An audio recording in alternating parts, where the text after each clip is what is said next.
What if Ken Kaneki met Jesus? When extreme suffering tears identity apart, when surviving requires becoming something you hate, and when grace embraces what was broken to restore lost humanity. What happens when pain is not a phase, but a permanent state? Who do you become when your body survives, but your soul fragments? And how do you keep living when existence itself feels like guilt? Ken Kaneki did not choose hell. He fell into it. Before the pain, before the blood, before the constant fear of losing control, Kaneki was just an ordinary young man.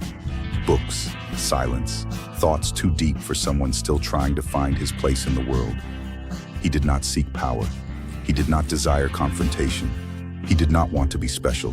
He just wanted to live without hurting anyone. But the world does not respect fragile desires. One night, one encounter, one mistake, and everything shattered. When he woke up, something was wrong. His body breathed, his heart beat, but the hunger was not human. The taste for flesh, the smell of blood, the disgust toward himself. Everything arrived at once, without warning, without preparation, without mercy. Kaneki had become what he feared most, half human, half monster, entirely pain. He tried to deny it, tried to resist, tried to remain pure, even when his body screamed the opposite. Tried to believe there was still something human hidden beneath the layer of horror forming around him. But denying hunger did not make it disappear. It only made it crueler. Every day was a silent battle. Every meal, a moral torture. Every glance in the mirror, a reminder that he no longer belonged anywhere. Humans would hate him if they knew. Ghouls would despise him if they sensed his weakness. He existed in between, and the in-between hurt. The pain did not stop at the body. It entered the mind, the identity, the question that repeated every night. What am I now? When the torture came, something inside him finally broke. It was not a scream. It was a silent snap. Pain stopped being just suffering and became language. Every blow taught something new about survival. Every wound shaped a harder version of himself. Fragility died there, or at least was buried. Kaneki learned to endure, and enduring became living. But living that way had a cost.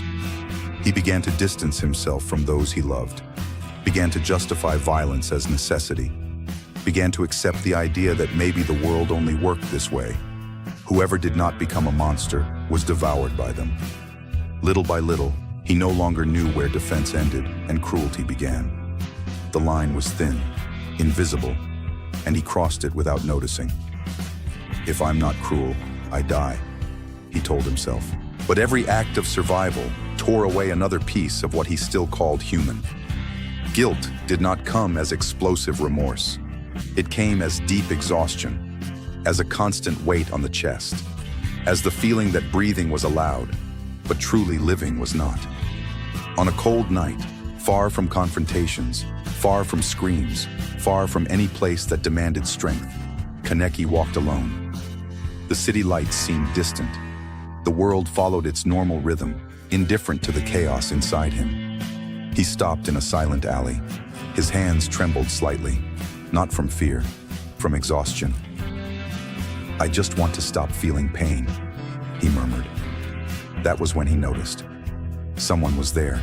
There was no attack, no threat, just a calm presence, impossible to ignore. A man stood near the wall, under the dim light. Simple clothes, a deep gaze, no sign of repulsion, no hint of judgment. Kaneki stiffened. Instinct came first. Defense, attack if necessary. But something made him stop. The man looked at him as no one ever had. Not as a monster, not as a threat, not as a mistake. You seem tired of trying to exist between two worlds, the man said, his voice serene. Kaneki frowned. You should leave. I did not come to run, he replied calmly. I came to stay. That unsettled Kaneki more than any weapon. You don't know what I am. I know what was done to you. The words struck deep. Kaneki felt his stomach twist. You don't understand, he said quietly. I hurt people. I became something I hate. The man stepped a little closer. He did not invade space. He simply shortened the distance. You became what you needed to survive. That doesn't absolve me.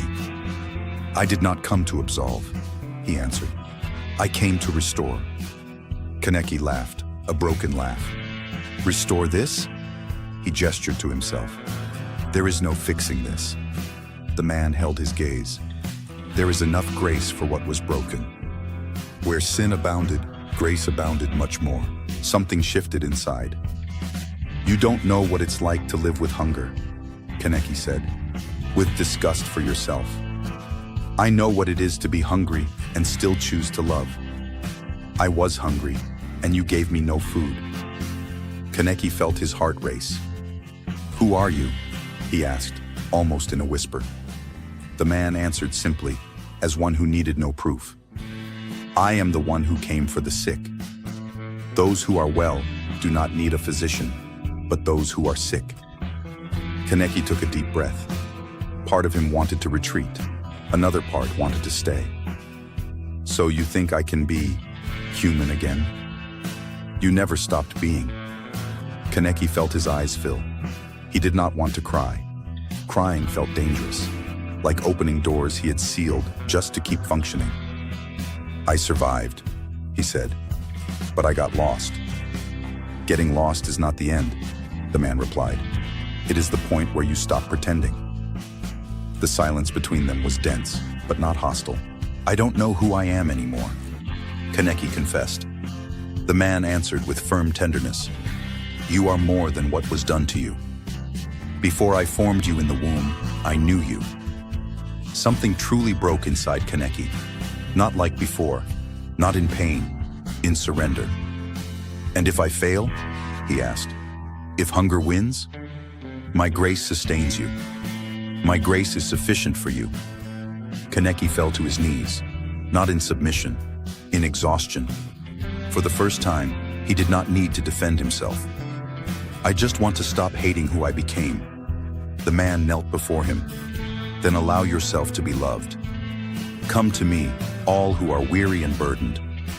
Kaneki closed his eyes. The pain did not vanish. The hunger did not disappear. The struggle did not end. But something changed. He was no longer alone inside his own body. When he opened his eyes, the man was no longer there. But the presence remained, not as an external voice, as an internal truth. Kaneki stood up slowly. The world was still cruel. The duality still existed. But now, he knew he did not need to deny his pain to be human. Perhaps this story is not only about Kaneki. Perhaps it is about you. About the pain you did not choose. About the identity broken by survival. About the guilt of still being alive. Jesus does not reject what was wounded. He embraces it. He restores it. If today you feel like you live between two worlds, do not hide. Say only, I need grace, and allow yourself to be restored.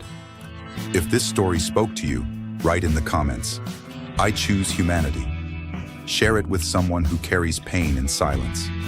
Subscribe to the channel for more stories that transform suffering into redemption, because even those broken in order to survive can still be whole again.